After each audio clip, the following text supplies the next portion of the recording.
All right, everyone. Hello and welcome to week 3 of Reentry and Pathways to Desistance. Let's see what we're going to be covering this week.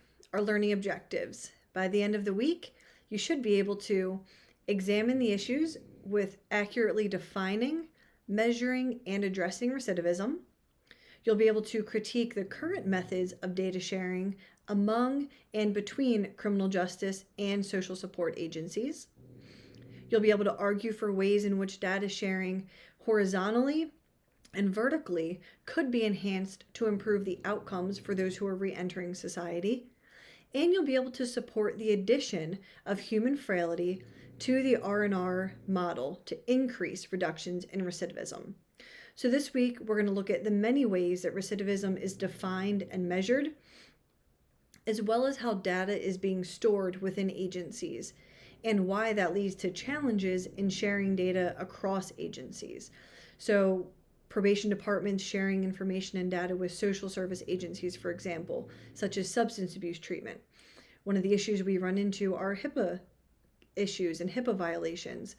So treatment providers can't necessarily provide probation departments with the information or as detailed information as they would maybe like to know how their offender is doing.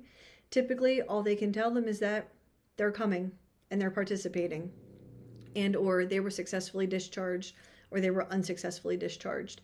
So we run into a lot of issues there where the probation officer can't accurately address issues that are maybe coming up in treatment, and that data sharing could be improved. Similarly, we're also going to take a look at risk, needs, and responsivity model, the R&R model, and how that drives work with reentrants. So we not only need to look at the risk that individual poses to reoffending, but what needs do they have? What are their criminogenic needs? What are the dynamic criminogenic needs? Ones that we can change. Is it education and employment? Is it family circumstances? Do they have poor antisocial cognition? And then responsivity. This is a newer term in probation and parole. So responsivity is being responsive to the individualized needs of that particular person. So one example that I like to always give is, say someone needs substance abuse treatment. That popped up as one of their criminogenic needs to be addressed. But that person has anxiety, and specifically social anxiety. Maybe it's not the best option for that person to be placed in group substance abuse treatment.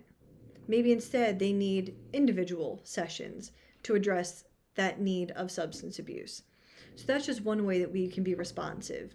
You can also be responsive by being responsive to that person's culture, that person's gender, their education level, their reading level. Maybe they have a 4th or 5th grade reading level. You'd be surprised at the number of individuals who lack a high school diploma or a GED that find themselves involved in the criminal justice field, and then who are subsequently incarcerated and then released back into the community. Education levels are very low. So we need to make sure that we're being responsive to those needs. Maybe they can't read, so maybe we need to read things to them. Or maybe we need to look at improving their education, getting them back into school to get their GED. Those are just a few ways we can be responsive. And then similarly, we're going to take into account how human frailty looks when we're looking at ways we can reduce recidivism. So how can we include human frailty in that model to increase our reductions in recidivism? So what are you going to review this week?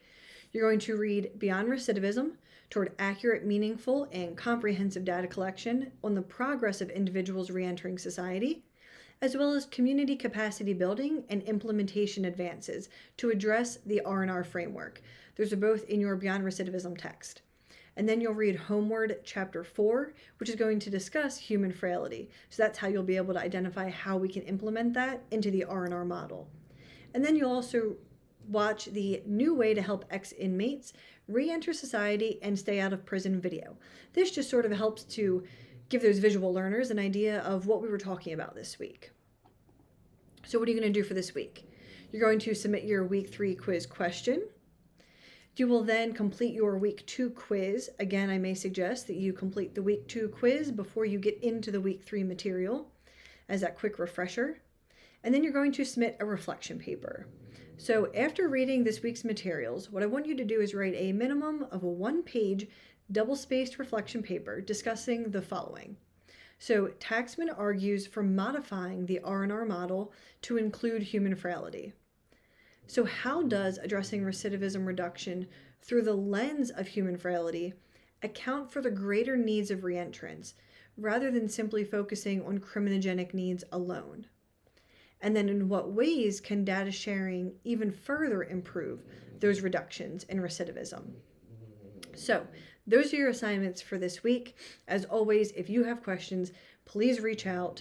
I am here. That's why I'm here. It's why I like to put these videos up so that you feel a little bit more comfortable reaching out to me. You know who you're talking to.